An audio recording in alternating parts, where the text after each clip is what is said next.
Militer Rusia memperbarui informasi operasi militer khusus di Ukraina dalam 24 jam terakhir.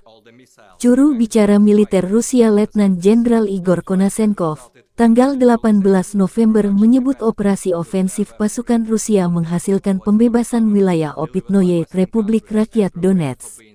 Musuh meninggalkan wilayah ini sebelum jatuh korban lebih banyak. Pasukan Ukraina gagal melancarkan serangan balik di dekat Slatkoye, Vladimirovka, dan Pavlovka, Republik Rakyat Donetsk. Serangan artileri dan aksi kelompok penyerang Rusia berhasil memukul mundur semua serangan balik.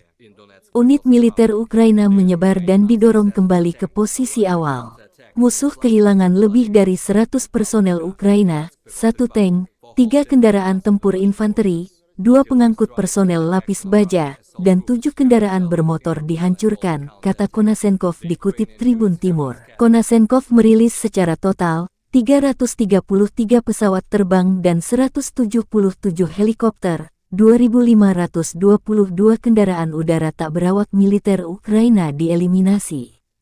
Termasuk 388 sistem rudal pertahanan udara, 6.689 tank dan kendaraan tempur lapis baja lainnya, 895 kendaraan tempur yang dilengkapi dengan MLRS, 3.595 meriam dan mortir artileri lapangan, serta 7.266 unit militer khusus dan perangkat keras dihancurkan selama operasi militer khusus.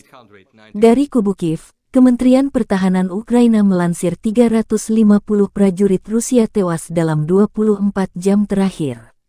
Juga 4 kendaraan tempur, 5 unit artileri dihancurkan. Militer Rusia kehilangan 83.460 prajurit sejak awal invasi. Presiden Ukraina Volodymyr Zelensky terus menggalang solidaritas dunia Barat dan NATO untuk melawan Rusia. Belum ada tanda-tanda konflik dua negara berakhir memasuki bulan ke-9.